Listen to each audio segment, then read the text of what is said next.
and... Hey, Daddy, this is the man of the champions, Bill Fonzie Alfonso, giving a shout-out to... Something else. Something else, Daddy. This is Nickel Matara, Great Warrior Wolf, and you are listening to Something Else. I'm Tony Cini, and you're listening to Something Else. Hey everybody, it's Rich Palladino, the voice of New England, and you are listening to Something Else with Arya.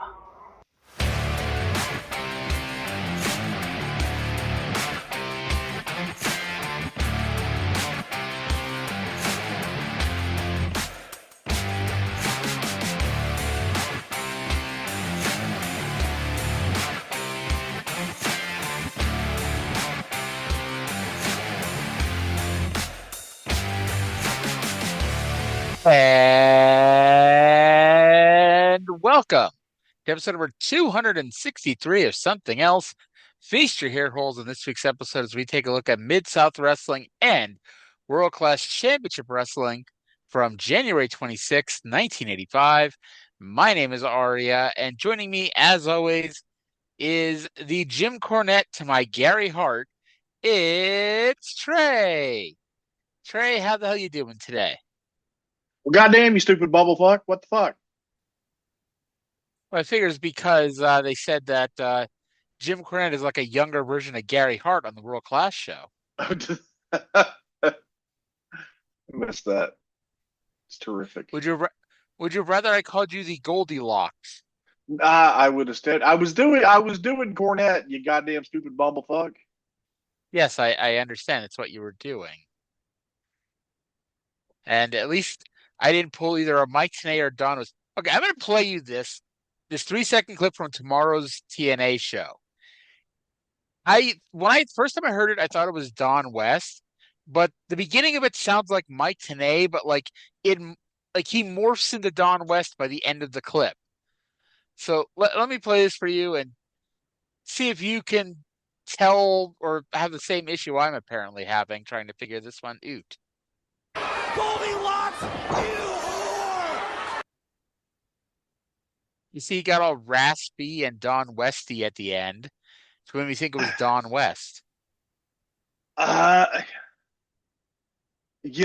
really hard to I don't know. You're right. Yeah. Apparently this is what happens when you do commentary together for 2 years. You just become one person. I think it was Tenay because I can hear more of it's Tenay's voice, and then he kind of starts yelling. Because I think if it was Don, he would have been yelling the whole time, and you would have been able to tell. But maybe I'm wrong. Yeah. Well, either way, Goldilocks is a whore tomorrow on TNA. A whore? Yes, she's some kind of whore. Unfortunately, Stu is dead, so he's not calling to ask why Jerry is booking Goldilocks to be some kind of whore. Too bad. I'd like to believe that Stewart just called all wrestling promoters anytime someone's being booked like a whore to ask them about it. I would like to think so. Hey, Fritz, why is Missy looking like some kind of whore?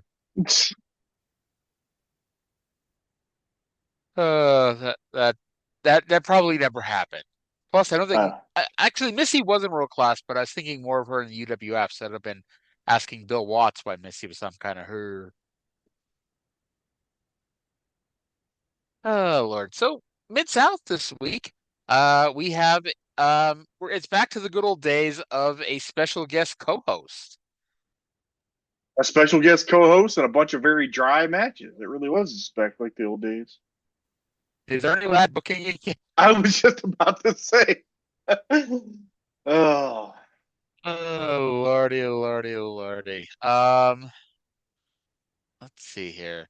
You told me to remind you to ask you about something, and now I'm trying to scroll through my Facebook page to find it. Do you remember what you told me to ask you to talk about? I don't remember why it came up, but I think I told you to ask me about my wife trolling me at the movie theater. Quite possibly. So Second. this is Oh yeah. No, that wasn't. Apparently, I thought it was on the one where I said the police are flying down my street, so if anybody asks, I was hanging out with everyone last night. But apparently, no. So yeah, sure. Why was your wife trolling you? okay. This was years ago, close to 15 years ago, when we were, together, and we were at the movie theater. And it is as people long-term listeners know, my wife is legally blind, and she travels with a long white cane. And so we're at the movie theater, and we get our popcorn, and we're just in line waiting for the theater to open because they, were cleaning it or whatever. And I went, and my wife is not totally blind, like, well, she can kind of see a little bit real in up close, and also just hold on. I think Astro Peach just hit play on next week's World Class. Just touching my mouse on my other computer. Steepy news. Anyway, so we're in the movie theater, and she's on to the popcorn, and I'm gonna go to the restroom. And I go to the restroom, and I come back, and I'm standing next to her. I don't really say anything, but I kind of get a bite of popcorn and start eating it. And she just goes, "Sir, just because I'm blind doesn't mean you can just come up and eat my popcorn." And everybody looked at me. That's the I shared a meme about some guy saying he went to the Apple store and told his wife not to text him anything. Yeah. I remember that now. Oh, yes. All right. So not only, by the way, spoiler alert, this Friday is a new episode of the Friday Night Spot Show, and Trey's wife makes her debut on the show. Indeed. Kind of. Yeah, she's on the show twice, if I recall correctly. Yeah. Now, I guess I should ask, do you remember that we did a show last night? I do. Very fortunately, I woke up and I fell asleep, and then I woke up at about 2 a.m. and I drank 2 big jugs of water to rehydrate, so I didn't quite feel like death this morning. That's nice. You may have, pissed for like 3 hours, but still. Yes, I was actively drinking and got noticeably drunker as the show went on. And somehow we decided that was a good time to record a show. It was the best time to record a show. I don't know if it was a good show, but it was fun. What is the definition of us having a good show? I don't know. I think that I think generally, if you and I had fun while recording the show, it was a good show. I think if the show was actually like any kind of analytical quality, it would ruin it. More or less. All right, well, let's go to the intro of Mid-South with JR and this week's guest co-host, the North American Heavyweight Champion, Ted DiBiase. To another exciting hour of Mid-South Wrestling. I'm Jim Ross, and for the next 60 minutes, I'll be your host for the most exciting wrestling program in America. And ladies and gentlemen, we have a lot of excitement for you here today. You're going to see some great action. You'll see Iceman King Parsons go against Sheik Hercules Hernandez. You'll see Terry Taylor defend the TV title against Nature Boy Buddy Landell. The Guerreros will be here.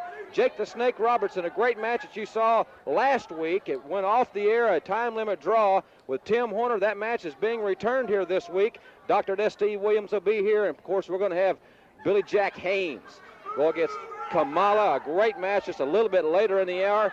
Right now, the man here with me and the man that will be here providing our color in this hour, the new North American Heavyweight Champion, Ted DiBiase. First of all, Mr. DiBiase, I must say professionally, congratulations on your victory here last week. Well, thank you very much, Jim Ross. And it's just like I said when I came back to Mid-South to begin with, it was only a matter of time before I regained the North American title. And now, without a doubt, I have held that belt more than anybody that's ever held it, including Cowboy Bill Watts. Well, one thing about it, as the North American champion, it lets you exercise a great deal of leverage as far as contract negotiations, types of matches, opponents, and so forth.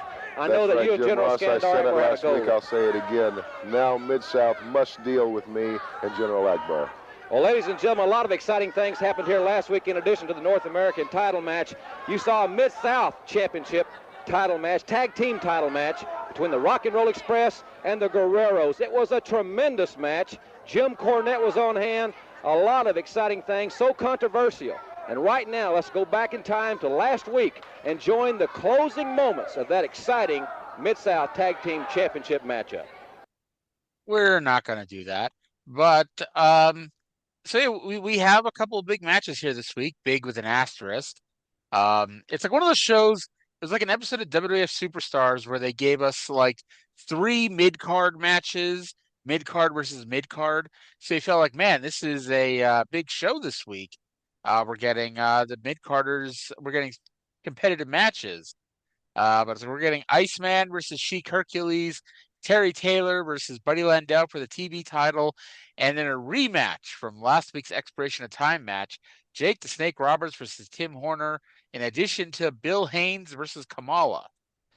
Now, Trey, before you ask, no, I cannot confirm whether or not Ted DiBiase has held the North American title more than anybody, but this is the 3rd time he's had it since I've been doing this show.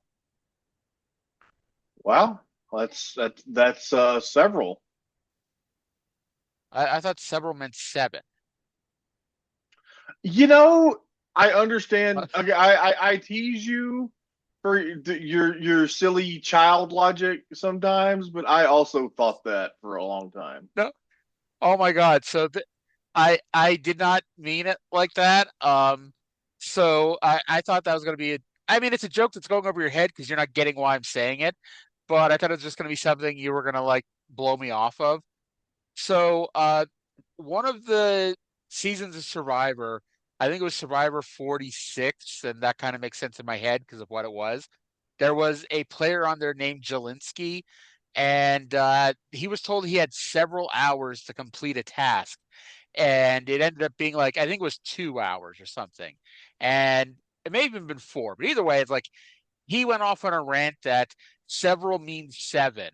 And it just became a running joke in the Survivor community that several means 7. I feel like several has to mean 4 or more. Well, because poor one Jelinsky, poor Jelinsky, who was the first boot, but will be forever remembered just because of the several means 7 thing. 1 is 1, 2 is a couple, 3 is a few, 4 or more is several. Well, either way, it was not 7 on Survivor. And by the way, he was not brought back for the ensuing season, Survivor 40 several. Now that the 2 people listening to this episode got a laugh out of that one. Is that the listener as a Survivor fan that just you have such a shared bond over Survivor that they listen to our wrestling podcast? I assume so. Okay. You know? So by the way, I wrote that he held the North American title more than anyone, including Cowboy Bill Watts. Cowboy. Yes. So spoiler for the next 42 minutes of the show, there's no Jim Duggan on this week's show. And I just realized that here during the intro of the show, like Watts brings him up during the whatchamacallit, during the Bill Haynes match, but that's it. Like, and last week Duggan was a big part of last week's show.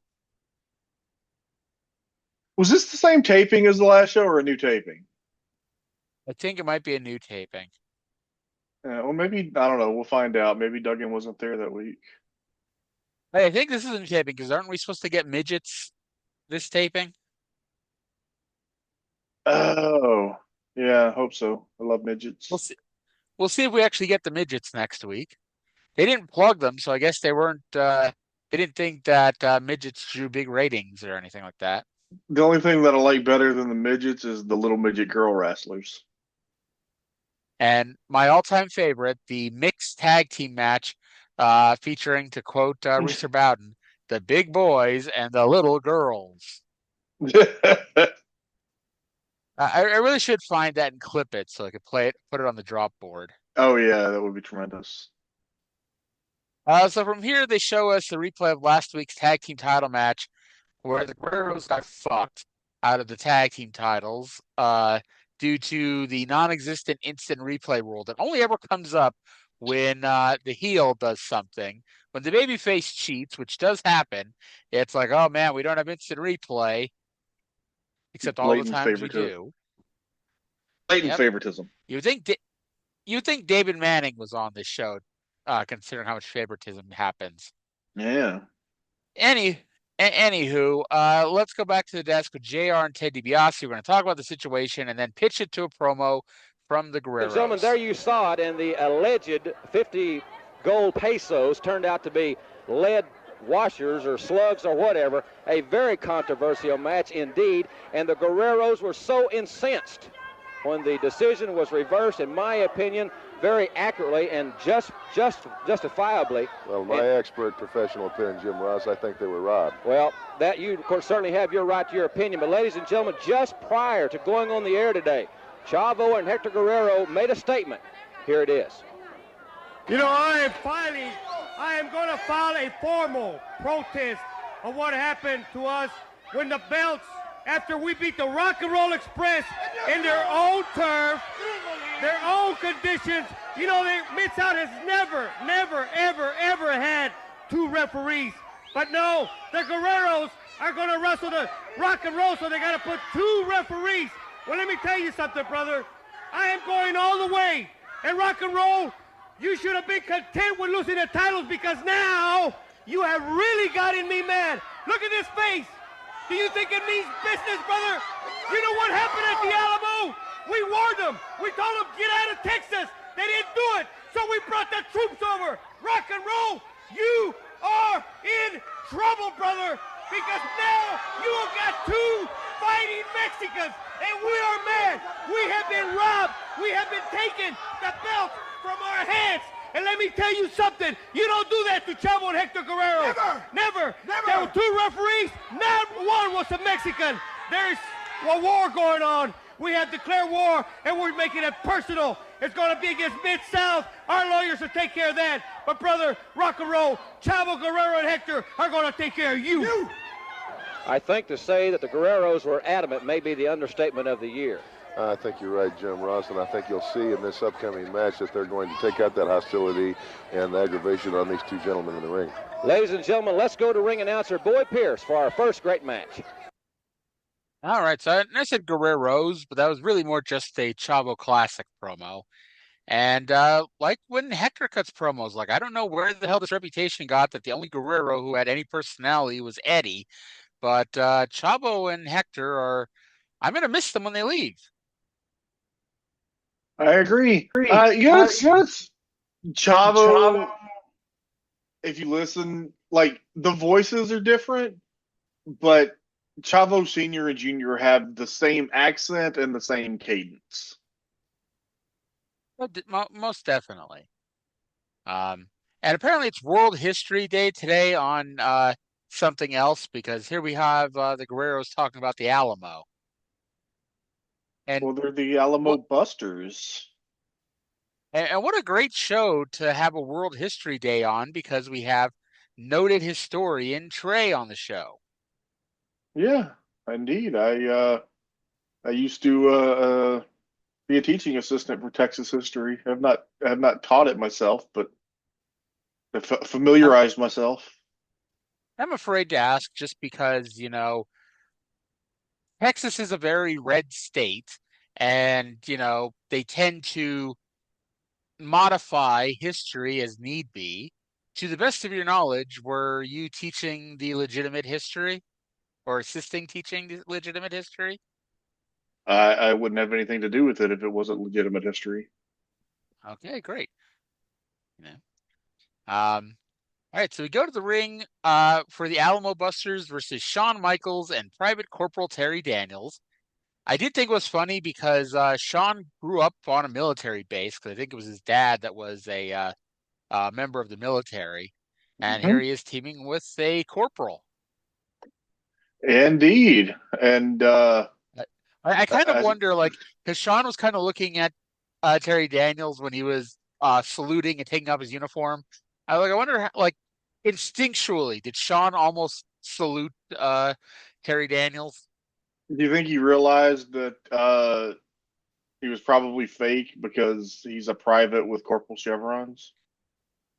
I think if anybody in this show would know that, other than you, it would be Shawn Michaels. Um, so we've talked about how these shows have been packed lately, but Chavo and Hector walked to the ring, passing by a bunch of fans who were dressed as empty seats. So lots of great seats still available for today's show here. The Maybe Guerreros. I'm sorry, go ahead. could have been a weather event this time of year in the South. Yes. They may have gotten that half inch of snow that you were threatening to get. And so the Guerreros used what was termed some very unusual maneuvers, and these maneuvers apparently included the body slam and the butterfly suplex. And then Chavo pinned HBK with a Northern Lights suplex. It wasn't quite. It was a belly to belly that finished like a Northern Lights, and I specifically wrote that was a cool suplex. Honestly, it looked. I mean, I'm not gonna go back and rewatch it, but it looked more Northern Lights to me. But I'll take your word for it. Well, you know how with the Northern Lights, you kind of you grab their hips from one side, and this was a belly to belly where you grabbed them around the hips in the middle. Unless I mean, I don't know. I could watch it again and be mistaken, but It's all good because it was an overhead suplex, so like it was. it was cool, It is. and more people should do it that way. Yes, yes. Unless you're Brock Lesnar and you're trying to murder your opponent. Yeah. You were talking about how today was the 6-year anniversary of the last time you went to a WWE show. I don't know if it was today or yesterday, but I was going through my Facebook memories, and I was reminded of the 2016 Rumble, which was the first time Brock got in the ring with Braun Strowman, and Brock just beat the holy living fuck out of him and was stiffing him with kicks and punches to the ribs and kidney area. Because I wrote, man, if Braun Strowman has an Instagram, he should be posting pictures of his ribs right now. Yeah. I don't think Braun ever learned his lesson because then they did that Royal Rumble. Remember they did a 3-way with him, Brock, and Kane, and Braun stiffed Brock with like a knee to the face, and so Brock beat the holy fuck out of him. Yeah, and I remember they did a singles match on a pay-per-view, and Brock gave him like nothing. That was that pay-per-view where it's like, um, it was him versus Braun, and it was Roman versus Cena in the undercard, and they were building this up like, man, this is a fucking WrestleMania type show, which in some ways it was because Brock versus Braun was in talks to be a WrestleMania main event at that point, but then it was more or less the usual Brock Lesnar squash match of that time. I tell you, that was when I realized well and truly that Vince had gone around the bend was when he couldn't figure out what to do with Braun Strowman. Because like that is a Vince McMahon guy. That is the archetype of the kind of wrestler that Vince McMahon loves. And he had just so forgotten how to do anything with a baby face at this point that it never worked. It's funny because it's like when they decided to pull the trigger originally on the Braun Strowman push, it's like nobody fucking wanted a Braun Strowman push except for Vince McMahon. And then he did a pay-per-view with Braun versus Roman. And for whatever fucking reason, they just clicked. And it was a hell of a fucking match. And it's like, okay, we got a star here, perhaps in Braun Strowman. And then it really went nowhere. It sure didn't. Yep. So Brad Armstrong versus good old JR, Jim Rose. That's all I could think of when they said his name was Jim Rose. I'm like, they couldn't give him any other name. It had to be Jim Rose. Doesn't matter. You're breaking up a little bit. What was that? What does it matter? Yeah, I guess it doesn't. For some reason, this reminded me of the time when Mauro Ranallo first signed with WWE, and he was announcing with Jerry Lawler, who, without thinking, called him good old MR. That's funny. So Brad won with a power slam, by the way. Very quick. Brad sporting a taped up knee after that devastating figure four leg lock last week. I mean, hey, at least he's selling it, you know? Yeah. And uh unfortunately, unlike last week, we do not have local live event promos. But just a reminder that he is about to get squashed by Kamala, uh, sometime soon. Brad Armstrong is? Yeah, he was taking on Kamala at that house show they were plugging last week. Oh. Okay. I don't know, Yeah. like I said, it didn't That's have right. like the time of the match, but like it was Kamala versus Brad Armstrong. They were not going 15 minutes. He didn't. His push didn't last for terribly long, did it? No, it didn't. Like I don't even remember him getting any promo time. It's like it felt very much like we're doing this just to do it because we needed to get the belt off Ernie Ladd. And it's like I can't say there were no other baby faces, but like they didn't want to do Duggan. TA was gone. Terry Taylor wasn't right. And it's like, well, let's do the surprise win. And it's like, well, it didn't really click. Yeah, it was a good idea. They just didn't do anything with it. I think also part of it is like Brad hadn't been on the show for long. I think the week before was his first match. Yeah, well, I understand doing it as a surprise that look, the new guy won the title, but then they didn't follow up. Yeah, there was no follow up to it. Um, Television champion Terry Taylor, who is a bitch, a stooge, and a degens, versus Buddy Landell. We're already at the second title defense for Terry Taylor, which was shocking because the first time he held the fucking title, it took him 13 weeks to have two title defenses. Maybe they changed the rules to make it like the Smoky Mountain beat the champ and just haven't told us. Maybe that's the Terry Taylor rule that the television championship has to be defended every week. Well, it's not quite every week. Maybe every taping because it was the second defense in 3 weeks. Okay, Um, that's so still better. oh, most definitely. So Landell, I think he stiffed Taylor, at least from what my vantage point. It looked like he stiffed Taylor with a forearm to the face. So I kept waiting for Taylor to get his receipt, but he never did. Landell's trying to ruin his modeling career, but Taylor started his comeback with a very scientific Greco-Roman punch to the face, and then retained the belt with a 5-arm. And I keep saying the belt, but there's no belt. He retained the medal that he did not have with him with the 5-arm. This fucking metal. Why? And he had it last week on the live event promos, but he didn't have it this week in the match. Typical. Probably stooged it off somehow. He who was it? The Snowman that sold the USWA title to a pawn shop. What do you think you got for it? This is what happens when you don't pay your guys, Jerry Lawler. Imagine if, like the NWA title had the $25,000 deposit. Imagine if Lawler tried to make, the Memphis guys put a deposit on the USWA title.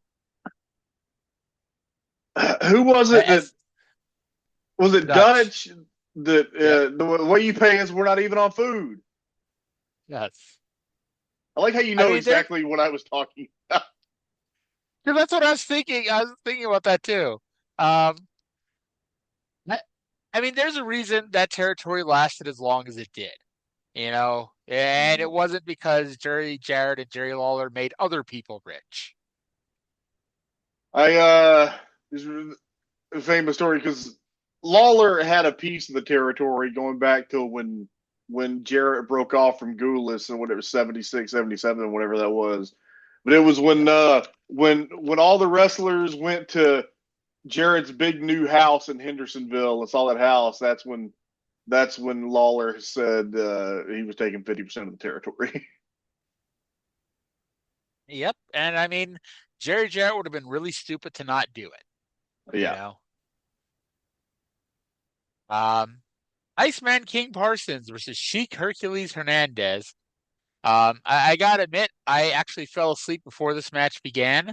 I've been really fucking tired the last day, and I took a 2-hour nap between the Terry Taylor match and the Iceman King Parsons match. I'd like to think Terry Taylor bored me so much he put me to sleep. Well, the only thing of note, well, there's a little bit of Iceman broke out of the Shinnomaki and pinned Hercules with lariat. Indeed. When he broke out of the Shinnomaki, Akbar was concerned with how that was possible, so he jumped up on the apron to voice his concern, and Iceman punched him in the face. After the match, Herc attacked him with a whip, and Iceman made his own save with a chair. Indeed, that was all she wrote. Indeed. So we get Tim Horner versus Jake Roberts. DiBiase says that he's a very good friend of Jake. Now, to me, Jake seems like the type of guy who would steal Ted's vanity title belt, requiring DiBiase to secure the use of a corrupt police officer to get it back. However, the corrupt police officer somehow becomes personally offended by the idea of getting paid for his services and requires DiBiase to partake in a grappling match in order to get his belt back. But that's just the vibe I get out of Ted DiBiase and Jake Roberts. Jake strikes me as someone who would be friends with a mangy old dog. A mangy old dog in Dallas, anyway. The real junkyard dog. Yes. I feel like that's something they could have brought over here to Mid-South, but alas. If anybody had thought to pitch it to Watts, he would have loved it. I don't know. How long does Jake stay in this territory? I honestly don't know. He's here off and on for a couple of years, isn't he? Okay. Well, I mean, he's in the WWF in a year because WrestleMania 2 is when he makes Master G spit up after the snake got on him. You're right. Yeah. Yeah. I was thinking he was here longer than that. I know he's at least here. He's here for the Superdome show in June because that's when they bring in Muhammad Ali, and that's when Jake more or less no-sells the big Muhammad Ali punch. Which, I got to say, it takes balls to do that. And he's got great logic. You know, he's going to be here next week. Muhammad Ali isn't. Valid. But, go ahead. Oh, I just said that's valid. Yep. So Roberts worked over Horner's knee. Horner stole his friend Brad Armstrong's finisher and used a side Russian leg sweep. But Jake is about 12 and a half feet tall, so he got his foot on the ropes. And Jake then won with a DDT. I've seen people work a side headlock for minutes on end and loved it. Horner working a headlock for over a minute was painful. But in the end, I finally get to see Horner get DDT'd, so I was satisfied. I did like when Jake had the knee bar on and Horner was selling it like this was fucking real. And this guy is, you know, working over his knee with a knee bar. Yeah. You know? I agree. Hey, we say a lot of stuff about Tim Horner, and undoubtedly we will say more. But the one thing he knows how to do is work. It's always been the Astros. We make fun of Horner for all the reasons, but we've always said that he's a good wrestler. And Dean. Dr. Death Steve Williams versus Sammy Hall. Now, Boyd Pierce made a point of saying that Doc is both in the red corner and is wearing red. However, Sammy Hall is wearing a blue singlet and is in the blue corner, and Boyd Pierce missed out on the opportunity to point this out.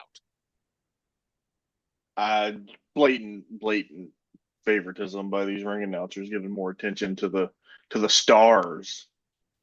I know, right? So, according to JR, the crowd was mocking Doc because LSU beat Oklahoma in a recent college football game, and Doc was murdering Sammy Hall while this was happening. So if I was Sammy Hall, I'd be out here next week cutting a heel promo on these fucking fans because he got his ass kicked here, you know. And the only thing we have to believe is that Doc was pissed off about being mocked about a football game that he didn't play in. So if OU had won that ball game, Sammy Hall might have won this match. he may have had a better chance. He may have gotten the ass kicking that he got here. And maybe OU wouldn't be becoming a worldwide embarrassment to American intellectual pursuits here in 2026. I like you to think about what year it was for a second. So for those of us who don't know what the hell you're talking about, what the hell are you talking about? Have you not been following the story over the past, I don't know, 2 or 3 months, that some little Christian girl who was put up to it by Turning Point USA wrote an intentionally terrible non-assignment for a transgender graduate instructor who, and it was like, if you look at it, was bad. It was embarrassingly bad. And then, of course, I know the story, and it just never, it didn't click that it was Oklahoma University. University of Oklahoma, not to I'm be sorry, confused University with Oklahoma State University. Well, it's funny because it's the University of Oklahoma, but they always say OU. Yeah, that's strange. Yeah, Yes. it doesn't make any sense. That is a thing. Yeah. Righty. So, all right. So I messaged you earlier saying that Jim Ross is a liar, and you wanted more feedback for that. And I said you had to wait until we were doing the show. Technically, I said you had to wait till 8:41, but it's now 8:35, and well, I don't have 6 minutes of material to fill in with here. Thank you. So Jim Ross pitches to a match in Houston, Texas, between Kamala and Bill Haynes. And the way he pitches it and the way Bill Watts accepts it is that this is live, or not live, but this is happening at the exact same time that the TV taping match is happening, or the TV taping is happening. Now, I will say this. If that's the way they were going to play this, it was a smart idea to not have Bill Watts on commentary, because that would, prove it be a flagrant lie that this is not happening, simultaneously. Trey, how long did it take you to realize that this match was not happening live or simultaneously as the TV taping was happening? Immediately. And was there any particular reason, or just that, you just know how TV production works? Just common sense. Okay. Well, you want to know what jumped out at me, first of all? And maybe they shouldn't have done this if they wanted to pretend that this was, happening at the same time. What? Kamala was being managed by General Skandor Akbar in Houston, Texas, 20 minutes after he was here in Shreveport, Louisiana. Yeah, speaking of someone who lives in Houston, Texas, and has driven to North Louisiana from here, it takes longer than 20 minutes. I was going to say, I don't live in Houston or in Shreveport, but you do, and you can confirm that it takes more than 20 minutes. It takes something like 5 hours just to get out of Texas. Well, maybe next time, Bill, you want to do this, tell Akbar to take the TV taping off. Can't have that. He didn't need to manage Hercules. It wasn't the end of the world. He didn't come out with Buddy Landell. Well, Hercules might have lost if it. Wait, never mind. Who knows? Hercules may have won because, Akbar jumped up on the apron, and that could have given Iceman the encouragement to hit his big clothesline and pin Hercules. That's true. I hadn't thought of it that way. Yeah. So Kamala worked the boob clutch, and I don't know. You're the one who times how long matches take. I feel like this might have been the longest match of Kamala's career, but 90% of it was boob clutch. Yeah, I like Kamala, but Kamala working nerve holes for minutes on end was it was so interesting that I became very distracted by the fact that I guess it was Battle Royal night because there were two rings, and the ring behind them was bigger than the ring that they were in. Did you notice that? I didn't notice there were two rings. It was very distracting. I guess it shows you how much I was paying attention during the boob clutch because I didn't notice the second ring.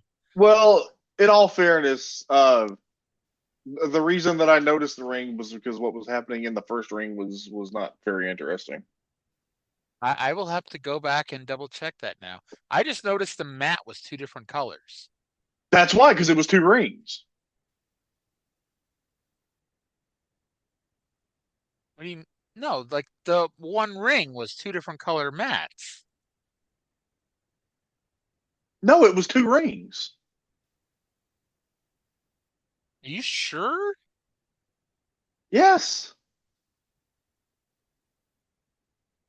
I'm really gonna have to go back and check that after the show because I just thought it was one ring with a mat with like that was two different colors. Go back and look at it and let me know. Maybe I'm wrong. Definitely. So, by the way, how long did this match go? I didn't hear. I think they started it without like, or they either didn't play the bell or I just didn't hear it because of the sound mixing. But it was very long. Like I remember when they cut to it, there were 10 minutes left in the show, and they did all but like 2 minutes when they came back so it was probably 7 or 8 minutes. That is a long ass fucking match, especially for Kamala versus Bill Haynes. Yeah. Now, Watts helpfully tells us that in wrestling you have the right to capitulate. Thank God Watts told us this, or else Billy Haynes may have been stuck in this boob clutch because he's unable to flatten his shoulders onto the ground and get pinned. This match may never have ended if we didn't know that. Well, Bill did eventually break the hold. He used a chop to the stomach and a body slam, and the crowd was going cray-cray until Akbar tripped Bill, and about 10 minutes later, Kamala won the big splash. I gotta say, Bill Haynes, he definitely sold that trip. You have the right to capitulate, and also according to Bill Alfonso in ECW circa 1995, you have the constitutional right to be counted out. I am so mad that that was the show where they set the fan on fire and that match never got aired. Right, there's no tape of that anyway. WWE Vault. Give us just the Bill Alfonso promo. Oh yeah, we don't even need like them setting the fan on fire. Just show us Bill Alfonso cutting that promo. Oh God. Only in ECW, by the way. Can you Indeed. You know. And apparently that fan tried to sue and they were like, here's proof of him reaching across the barricade. So it's like, okay then. Do you remember Foley's account of the trial from I Think Foley Is Good because it had the first book in as evidence? Yep, and apparently Bischoff was not a homo. Or at least Terry Funk did not say Bischoff. Creative license. Terry Funk never really called Eric Bischoff a homo. Oh God. I'm going to bet that had a little bit of creative license too. I'm thinking that probably did not happen the way Mick said it. Well, that's creative license. Apparently, remember the story that they were at a match in Las Vegas and he made like all these penis references during a four-way with Kane and The Rock? Yes. And like everyone was doubling over laughing. Apparently that did not really happen either. At least it didn't happen in Las Vegas. Because I once read a review of Foley Is Good and somebody took Mick to task because they were at that show and that did not happen. And blah, blah, blah, blah. I'm like, okay then. By the way, we want to wish Mick the best. He just announced today that his mother had passed away. So, best wishes to Mrs. Foley's baby boy. And she was apparently 80 years old. Yeah. Which I don't know why I was a little surprised. I thought she'd be older. It's like Mick is in his mid 50s and he's got an older brother. And so, I mean, obviously it's not preposterous to think that a 25-year-old woman has 2 children. Just, I don't know. For some reason, I always thought she was older than that. No, guess not. All right. So from here, we go to World Class Championship Wrestling. Oh yeah, they didn't announce anything for next week, did they? I didn't note anything. They announced. Oh fuck! What was it? It was Kerry and somebody against Chris and Gino, but it was was it? Well, that's not going to be Kerry and on Billy Mid-South Jack? next week. That's not going to be on Mid-South next week.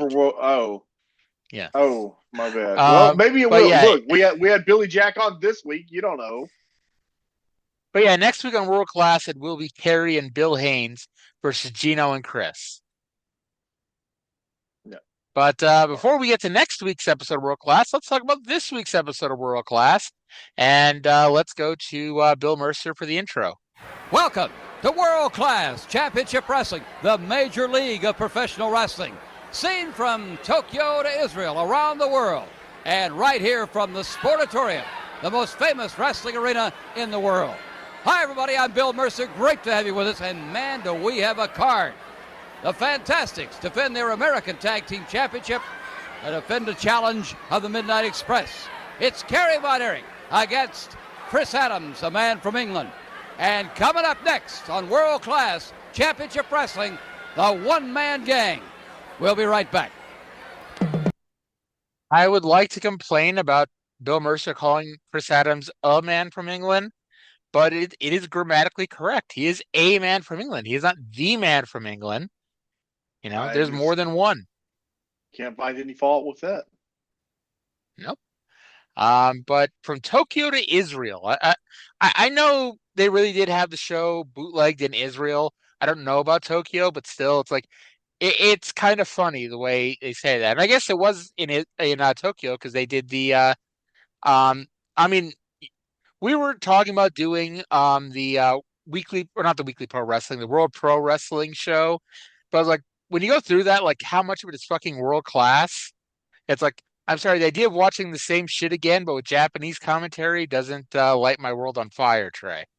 Well, maybe it's the Fort Worth stuff. What was that?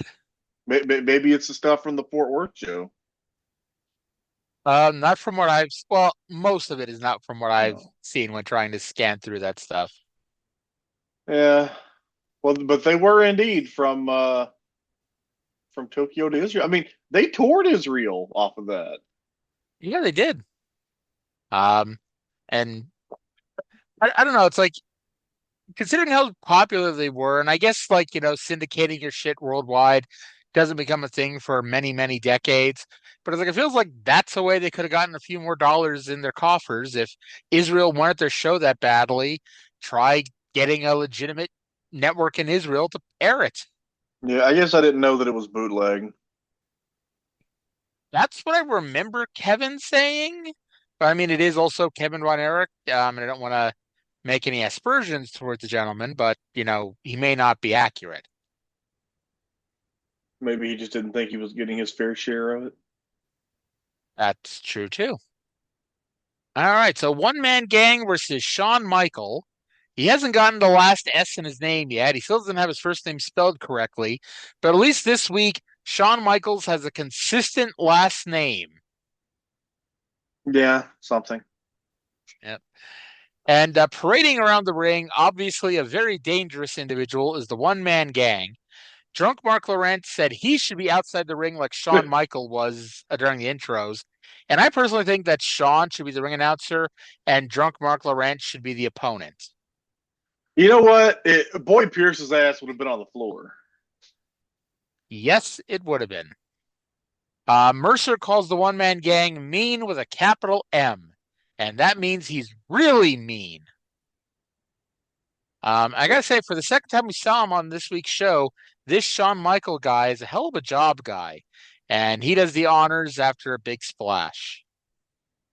So I wrote this before I saw the rest of the show, but I wrote, I'm pretty sure Gang is here to work a program with Kerry. So it makes sense that he went over really strong here. It was a They really did it. They really did it up right to get One Man Gang over this week. I was about to say, well, he's wrestling Shawn Michael.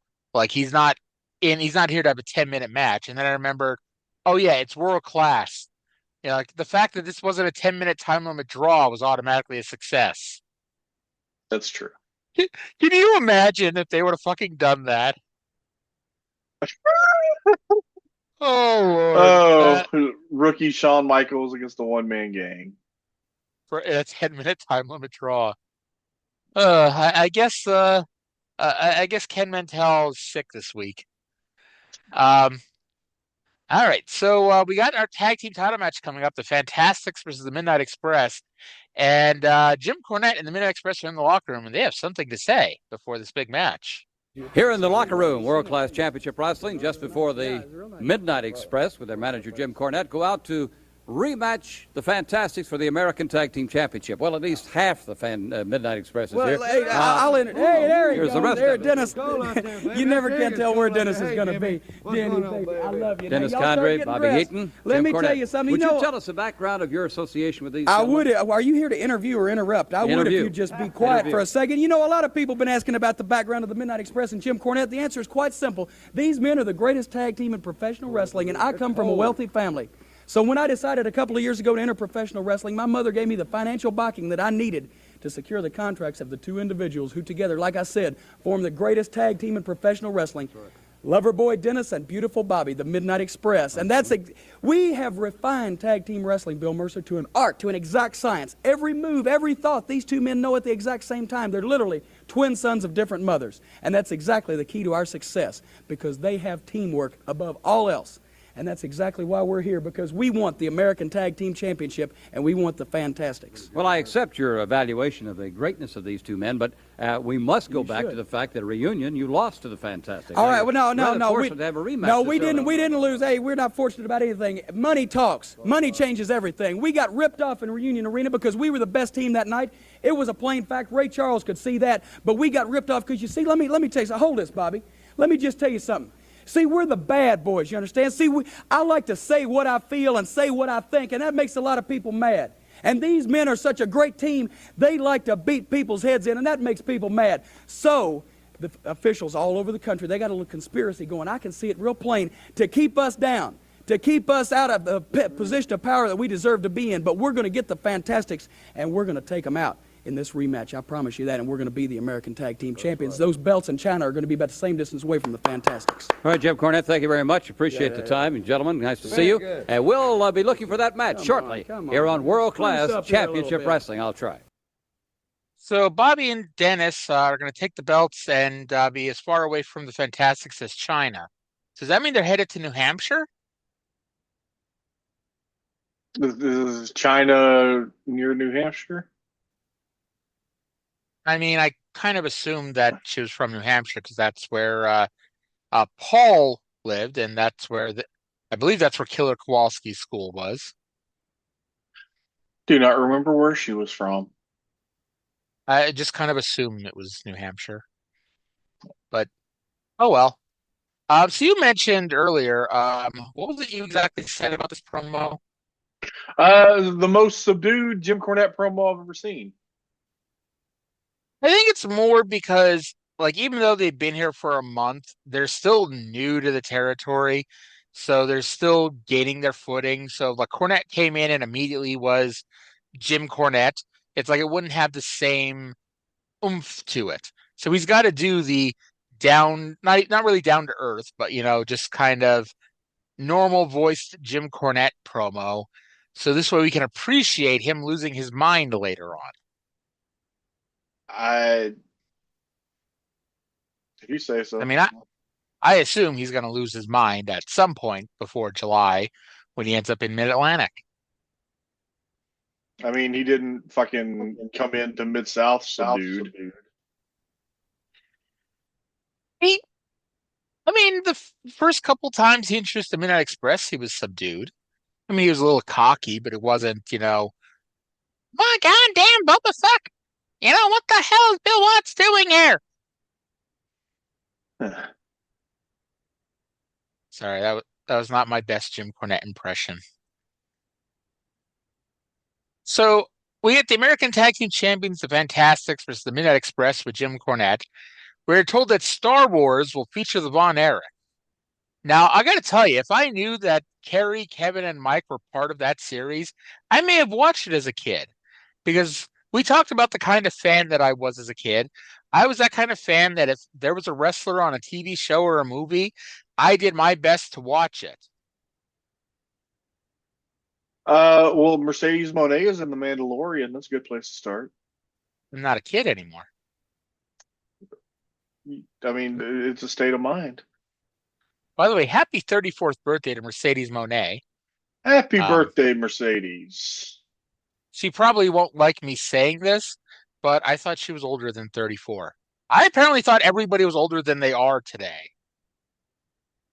Well, yeah, I wouldn't say that to her if you came across her. Now, did you ever see the movie Problem Child? I fucking love Problem Child. Yes, I love that movie. Yes. Okay, well, Kerry Von Erich had a cameo as one of the people in prison with Michael Richards early in the movie. Do you think Kerry understood that that's not how prison really was? And if he did realize that, maybe he wouldn't have done the Von Erich thing? Oh, that's terrible. Did you ever watch Major Payne? I did. Fucking great Bam movie. Bam Bigelow. Yes, that's a great movie. Yep, it was. Did you ever see Richie Rich with Macaulay Culkin and Ed Herman?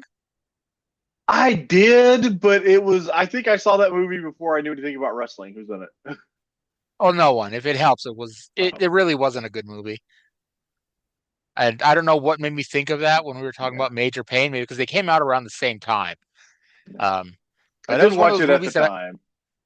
Yeah, that was one of those movies I watched it as a kid. I liked it, but it doesn't hold up, especially watching it as an adult. Because it's definitely got the "you are a child, this would never happen to you" vibe to it. Although Ed Herman was in that movie, and Ed Herman was a great actor and a great voiceover actor too. Yeah. I like that we go to talk about the Fantastics with the Midnight Express, and I've taken us in a completely different direction here. So after their last tag team match, where all four were in red, this match, 3 out of the 4 of them were in blue. But at least this time Eaton wore a light blue, so they weren't all wearing the exact same shade of tights. So really tan Portland Ken did not want to tag out until the Midnight Express started getting the advantage on him. And as soon as they did, he scurried out for a tag to Bobby Fulton. And of course, as soon as Bobby Fulton had the advantage, really tan Portland Ken ran in for a monkey flip. Despite Fulton's best efforts, they got the heat on him. Really tan Portland Ken got the hot tag, and Condrey threw him into David Manning Von Erich. And I'm gonna gut your bowels out. That's not the one that I was going to play, but hey, it worked too. Where the hell is the one I was going to play? I don't know. Oh, there we go. It's right next to that one, but for some reason I didn't see it. What's keeping him? Gee, I hope something horrible happened to him. Cornette Thwack. Go ahead. On the tennis racket, Cornette had the tennis racket cover bedazzled, and it had an X and the word press. And this was just too obtuse for Bill Mercer to put together. It was a point of discussion. I wonder, and Bill Mercer isn't a bad announcer. We love ourselves some Bill Mercer. Would he be any better if he had a second announcer with him? I don't think so. I tend to agree. I think part of why Bill Mercer works is sometimes he just goes off, and it's not Bill Watts type of going off, so it's good going off, but yeah. Yeah. So Cornette thwacked really tan Portland Ken with the side of the racket, and Eaton pinned him to win the belt, just as Jim Cornette mysteriously predicted on Mid-South last week. Well, how about that? How about that? This was the best wrestling that we have seen on this show. So they have to do long matches to fill time, and a lot of the times it sucks. But if they want to do this with these guys every week, there are far worse alternatives. But yeah, they went 17 minutes and 21 seconds. Now, did you time it yourself, or were we just going off drunk Mark Lawrence's announcement? Oh, I never trust drunk Mark Lawrence on anything. No, so DML was actually right. Oh, how about that? He is right every now and then. Because I actually noted he said in exactly 17 minutes and 21 seconds. Like, if someone says in exactly, you're expecting a round number. Like, in exactly 17 minutes, 21 seconds does not roll off the tongue well, drunk Mark Lawrence. Well, it is exact. I guess it is. All right. So this is where we find out that next week it'll be Kevin and Bill versus Chris and Gino, an explosion all over World Class Championship Wrestling. But yeah, that tag match, like, honestly, we've been getting one really good match now every week on World Class here for a few weeks. And I know they can't keep it up, but, geez, between Flair and Gordy and this match, we're getting spoiled here on World Class all of a sudden. I don't understand why we cannot keep it up. Why can we not continue to do this? Because unless you're going to book the Midnight Express versus the Fantastics for 20 minutes every week, or have Ric Flair in defending the world title every week against a competent challenger, we're just not going to get that. I'd be perfectly fine with either of those. You could have Ric Flair defend the world title against every person in this match in successive weeks. That'd be fantastic. Oh, I bet it would be fantastic. It won't happen though, but it'd be fantastic.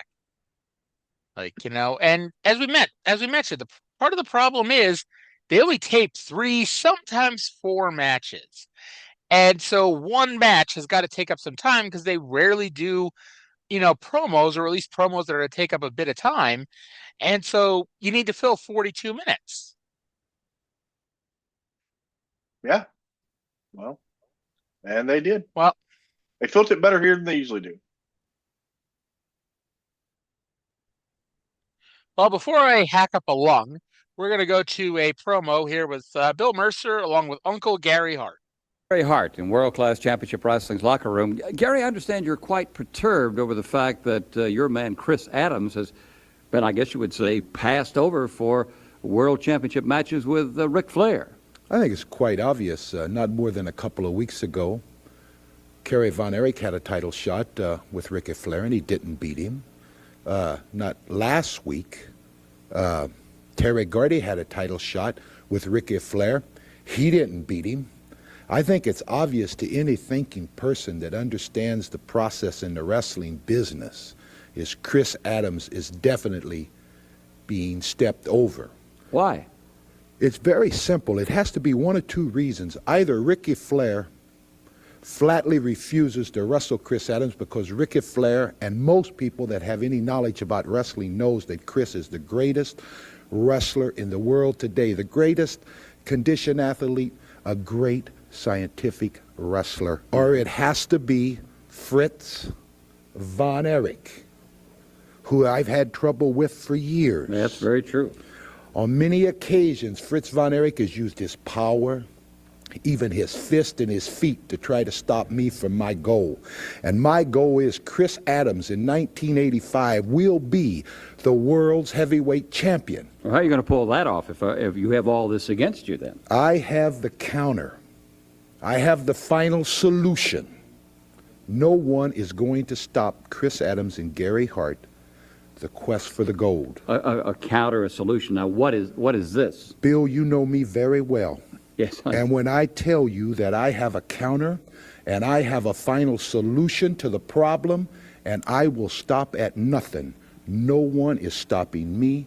No one is stopping Chris. I don't care if it's a Von Erich or if it's Ric Flair. Final solution will appear very soon. All right, Mr. Hart, we shall certainly patiently wait for that and look forward to it. Gary Hart, manager of Gentleman Chris Adams. We'll be back with more in World Class Championship Wrestling. Trey, I'm a little concerned about this. Is it because he said that he had a final solution? I thought the Von Erichs were Catholic. I have absolutely no idea what religion the Von Erichs were. Well, I'm pretty certain they're not Jewish. I do believe that given Fritz's background, I definitely don't believe that they were Jewish. Well, Gary Hart is a final solution, and do you remember when WCW Yes, I was do. going to bring in who was it, Swede Hansen as the final solution, and then somebody at Turner Standards of Practices told them that that was a fucking Holocaust thing, so they changed it to the Ultimate Solution. I laughed because it was not Swede Hansen, it was Jeep Swanson or Jeep Swenson. Oh, what's the difference? They're two very different people. Oh, my apologies to Swede Hansen. By the way, Trey walking all over my "but the Von Erichs aren't Catholic" joke. I was so convinced you were going to pop for that one. Why? I didn't. What was the joke? Because the final solution was Hitler's thing against Jewish people. Well, I got that, but I don't see what being Catholic has to do with it. But the Von Erichs were Catholic, not of the Jewish faith. And his final solution was on the Von Erichs. I don't want to talk about the final solution anymore. All right, great. Which, by the way, that's the episode, or the title of this week's episode is Gary Hart's Final Solution. As it should be. I just always laugh that if Gary Hart was still living to this day, we could have him on the show and he'd be calling him Ricky Flair. Yes, 100%. Chris Adams he's mad. He's perturbed that people who are not Chris Adams are getting a shot at Ricky Flair. And now we did see Chris Adams get a shot at Ricky Flair on this show a few months ago, but that may have been before Gary Hart was involved. Yeah, Gary wasn't watching. Yep. Chris and didn't tell him. Yeah. I do have some good news and some bad news for you, Trey. What's that? Chrissy Adams does get a shot at Ricky Flair for the world title. However, we will not see it. It's in Fort Worth. God damn it! Fucking that is the last. That is the last time those two ever wrestle again. Tragedy. Yep.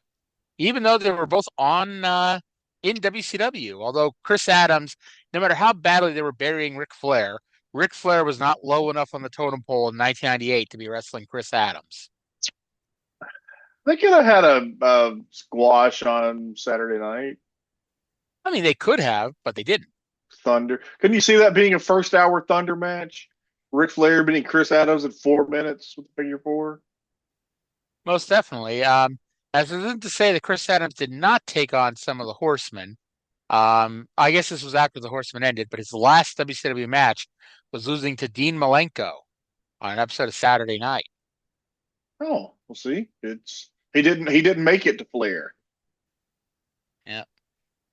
I'm trying to think if he ever actually won a fucking match on his WCW run, because he did a 6-man tag on an episode of Thunder, and this sounds like a Saturday Night match, but Cage Match swears that it's Thunder, so we almost have, or at least I have to almost have to hunt it out. It's Chris Adams, Dave Taylor, and Steven Regal losing to the 3-man team of Adrian Byrd, Bobby Blaze, and Dave Burkhead. I cannot believe. I also don't believe that was on Thunder and not Saturday Night. What was the date on that? It was taped August 19th, 1999, and this was live, apparently. So from Lubbock, Texas. Jesus Christ. Elsewhere on the show, this was when Lenny Lane won the Cruiserweight title from Rey Mysterio, apparently. But elsewhere on this show, Psychosis defeated Silver King. Shane Douglas defeated Al Green. Harlem Heat defeated Horace Hogan and Scott Norton in a WCW Tag Team title match. And in the main event for the WCW Television Championship, Perry Saturn defeated Rick Steiner by disqualification with 3 DQs in, 6 matches. because that Psychosis Silver King match was a DQ, and the Adrian Bird, Bobby Blaze, Dave Burkhead over Adams, Taylor, and Regal match was a DQ. I'm going to bet they were disqualified for kicking too much ass. Okay, I cannot picture. Listen to me, curator for the WWE Vault, because why wouldn't you be listening? If you upload this, we will do a spot show on it. Thunder from August 19th, 1999. Commentary by Mike Tenay and Larry Zbyszko. Larry Zbyszko. He made it all the way from the Omni to Lubbock, Texas. Yep. And this is the last episode of Thunder before the debut of SmackDown, where we had a Thursday night war for 3 months because WWE wasn't kicking WCW's ass enough. Yeah, I remember because I when I started watching, like, Thunder was on Thursdays for like a month. The first WCW show that I remember watching was when Goldberg and Bret Hart beat Creative Control for the tag titles. All right, and you watched the next week. I did. Couldn't get enough wrestling back then. We didn't have this embarrassment of riches where there's every match ever on the internet immediately. And I mean, we talked about this, like, we talk on Friday about this, but it's like, I was watching Jacked and ECW Hardcore TV and, Saturday night. I watched Saturday morning when they moved it to, 10 a.m. on Saturday mornings. Yeah. All right. So Chris Adams was Uncle Gary Hart versus Kerry Von Erich with David Manning Von Erich in his corner. Uncle Gary put on a different sweater for this match than he had on for his pre-match promo. Adams at one point did the accidental manslaughter dive to Kerry. However, Kerry won with a backslide. Uncle Gary got punched in the face after the match, so he called out for immoral support. Kerry put on the double claw on both Gary and Chris while we waited impatiently for Uncle Gary's friends to come out. Then, at the end of next week's show, the one-man gang hit the ring to attack Kerry and break this up. Gang splashed Kerry, theoretically setting up a quite interesting new feud, I thought. And then after one-man gang, Chris and Uncle Gary left and the coast was clear, the Fantastics ran in for the save. Goddamn, well, they've had a rough day already. That is very true. They want to get Do you their think asses one-man beat gang missed his cue, or what happened there? Maybe, I don't know. But once they got there, this was a cool angle. One-man gang, you just dumbed yourself right out of position. Wasn't it Bundy that dumbed himself out of position? It is. I think it was Gang that had to come sit under the learning tree. No, that was Fat Darso. I'm sorry, it was Fat Darso. I'm sorry, I'm mixing up my fat people. We do not know. Come sit under the learning tree. We do not know what, if anything, Harry had thought of the one-man gang. Well, to be fair, this was before Jim Cornette was in Mid-South. That's true. That's true. I think was Bundy even at Mid-South when Cornette was there? I don't think so. I think he was there before. He was. Yeah. So I think we actually saw the angle of the match where Bundy dumbed himself out of position. Now, what did he do that dumbed him out of position exactly? I don't remember, but it was something we saw that was so obvious that it's like, man, you fucked up there, Bundy. That, like, I remember us talking about it. This might have been the time when he dumped himself right out of position. Poor Bundy. Poor Bundy. I hear he made out okay over the next 3 years. Yeah, he did all right. All right. So, just for our peace of mind, Mercer tells us at the very end of the show that Kerry was not injured. And I, for one, will be able to sleep better tonight knowing that Kerry Von Erich was not injured by the one-man gang. See, I wish that they would have gone on. We don't know. He could be. It's tragic. We don't know. You got to watch next week to find out if Kerry's okay or not. I don't know. This was Texas. They might have fucking had every teenage girl in the Metroplex calling fucking hospitals to check on Kerry Von Erich. That is true.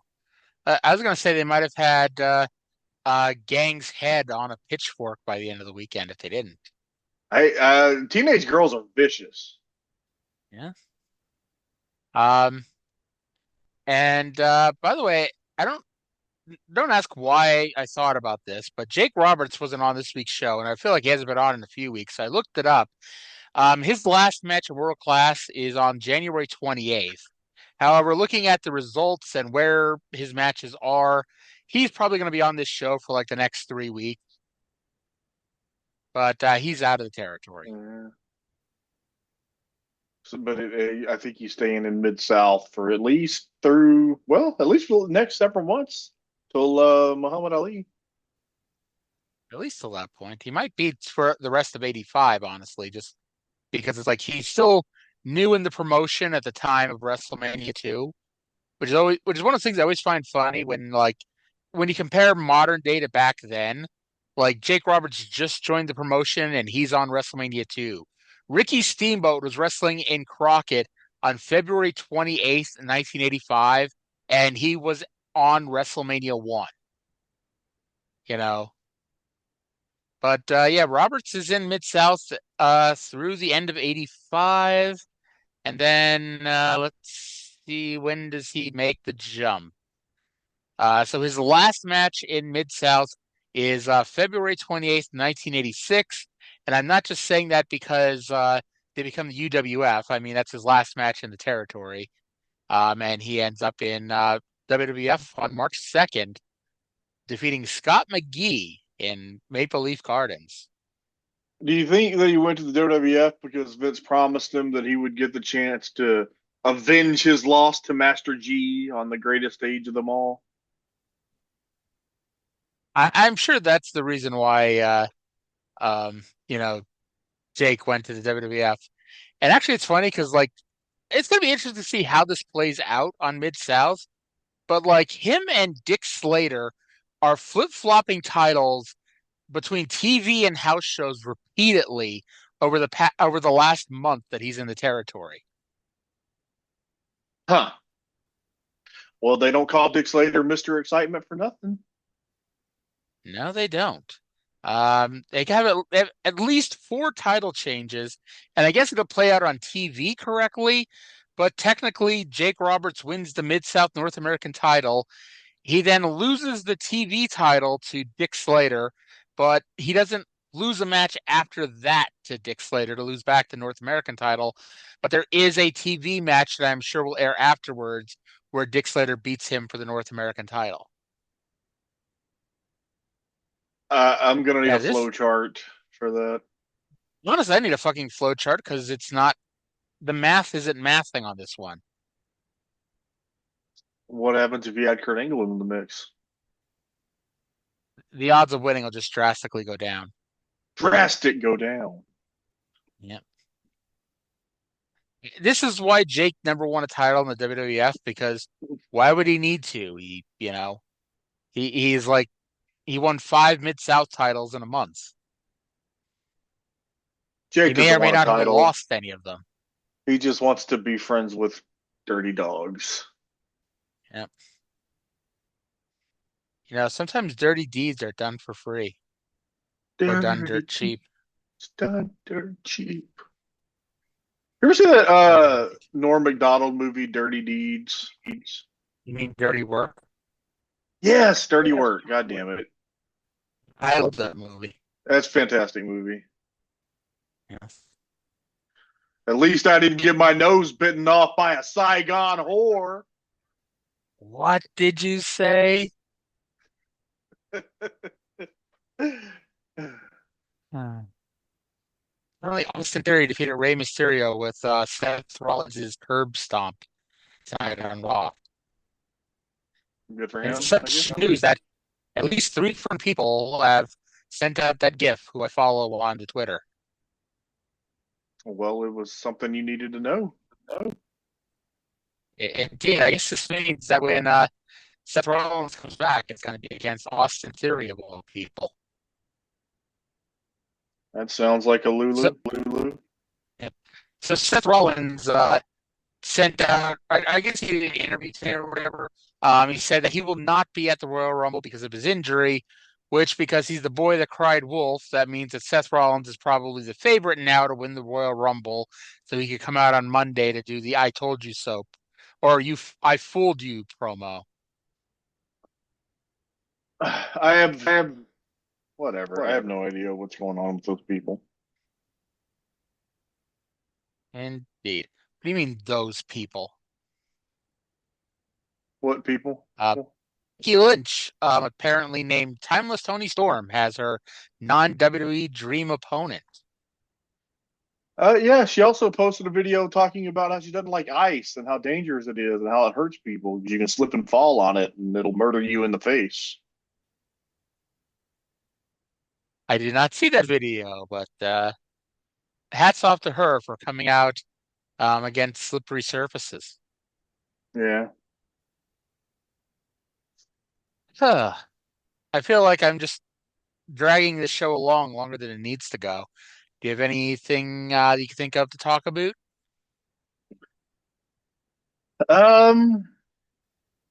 Fuck ice. I don't know. Fuck ice. I hate ice so much I don't even like it in my drinks. I don't either. It just takes up space and then it melts. Yep. And drinks are theoretically cold enough. They don't need ice. Yeah, well, oh my God, especially did I tell you what my brother? Go ahead. Go. Oh, I'm just saying, like, if you get a fountain drink at, a restaurant or something, it's gonna be cold coming out of the thing. I will use ice if I just made something and it's still room temperature and I want to cool it off, but it's just a waste of space to get ice in your drink in a restaurant. So my brother used to, I don't know if he still does, but at least he used to chew ice. Like, not suck on it. He would chew ice. I've known people who did that. Yeah. It's just, ugh. That might explain why he had dental issues. Your brother? Yes. Which I'm sure he appreciates me talking about on the show. Well. Yeah. Right now I'm just Hulu really wants me to pay $4.99 a month for 3 months of Hulu and Disney Plus. Are you gonna do it? You gonna bite? What was that? Are you gonna do it? No. I have my ways of seeing anything I want to see. How about that? I'm not sure what else to say here. I think we might as well call it quits here on the show. I guess I could play the Dean Malenko NWA title promo again, but You play that, and I'm gonna leave. I mean, technically, you're leaving anyway because it's the end of the show, but I'm not going to do that. I got to play this for you. I downloaded onto the drop board. Talking about TNA tomorrow. I think I messaged you about this when I was watching it. But this is the honest to God introduction of tomorrow's TNA show. Before they even do the FBI warning and the last week on TNA thing, this is the first thing that comes up on the show. Talk about a very serious situation. It's cable satellite piracy. There's people out in America that take this cable program using cheater boxes and converters. You know who you are. Listen, I just want to ask you something. Do you mind if I come to your house and eat for free? Maybe take something out of the fridge? I don't think so. So let me ask you this. As we're putting our bodies on the line to entertain you guys and to support our families back home, would you do me a favor? If you enjoy the show, show us by telling all your friends and paying for it. It's a pay-per-view. We appreciate it. Our families appreciate it. Now, Trey, if one of your friends came over to your house and they were hungry, would you allow them to have a sandwich out of your fridge, or would you make them pay for it? No, listen to me, Erik Watts, you poor thing. If you are that hard up, you can come to my house and I will feed you for free. My thought at the end of the show, because this was the show where he lost power to Don Callis, I'm like, am I now allowed to pirate the shows for free? Erik, you can come to my house and eat if you give me Joel's phone number. Why do you want Joel's phone? I just think he'd be interesting to talk to. Maybe we get him on the podcast, talk about Mid-South. Did I ever tell you about the time I got John Cena's phone number? Not that No. John Cena. It was John Cena's dad. His name is also John Cena. Anyway, I met that John Cena at a wrestling convention, and we really hit it off because, I'm a allegedly charming, personable person. And this is when I had my original podcast, and I was telling him about it, and I said, I'd love to have you on. And he said, great, here's my phone number. Now, I've been working on my, introvertedness and my shyness. I was not comfortable calling a man that I did not know, even if he gave me his phone number. And so I spent a couple of weeks trying to get somebody with his email address and couldn't. And so I never talked to John Cena, senior or junior. That's a shame. Yep. Remember when, as we talked about how, Chavo became Chavo Classic in WWE, and Ted DiBiase, when he introduced his son, he became Ted DiBiase Sr. Remember when John Cena's dad was on the show and they called him Mr. Cena? Yeah. I do remember You that. think it's like an age thing for Vince? Like, because like Chavo, I don't know how old Chavo is. I don't think he's any older than Vince was. But you think it's like an age thing where it's like, I think John Cena Sr. is older than Vince, so he became Mr. Cena? It's so ridiculous that Vince had such a bug up his ass because he hated people calling him Junior, that nobody could ever be called Junior. Yep. Which is funny because and I could just be misremembering this promo, but remember when Rey Mysterio debuted in WWE? The week before, Chavo Guerrero actually won a match, and he cut a promo and challenged Rey Mysterio Jr. to a match on SmackDown, and that was Rey's debut. And I specifically remember Chavo saying Junior, and then they never said Junior ever again. Mm.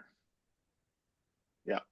Well, there was that one, it was Taboo Tuesday, 2005, that Joey Styles kept calling him Rey Mysterio Jr.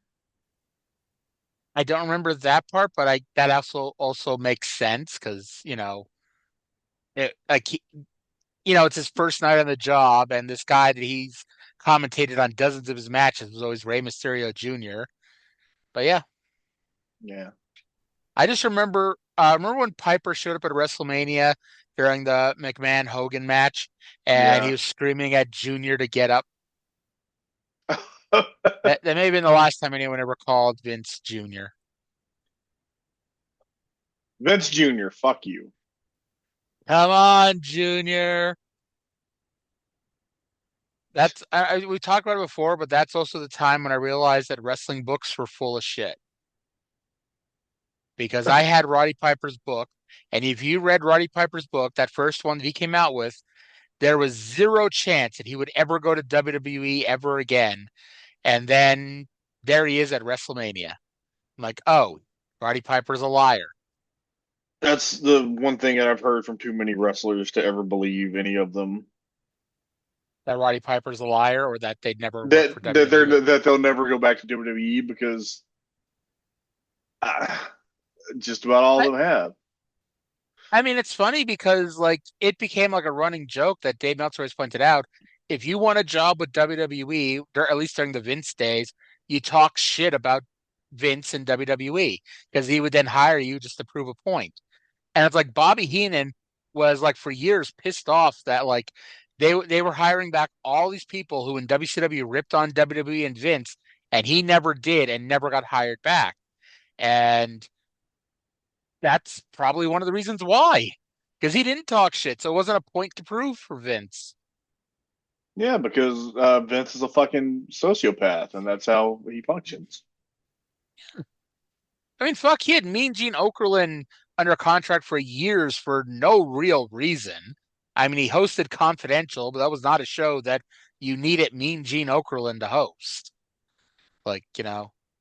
Todd Grisham could have hosted Confidential for all that was worth. Yeah. Poor Todd. He was just the first person that popped into my head. Remember when Brian and Vinny would call him the cocksucker? Oh. His name was TCS because he did commentary on the Benoit DVD with Benoit and like was asking Benoit really stupid questions. And so he became that cocksucker or TCS. I think I listened to those matches with Michael Cole and Taz doing commentary and not Todd Grisham, Chris Benoit, and Dean Malenko.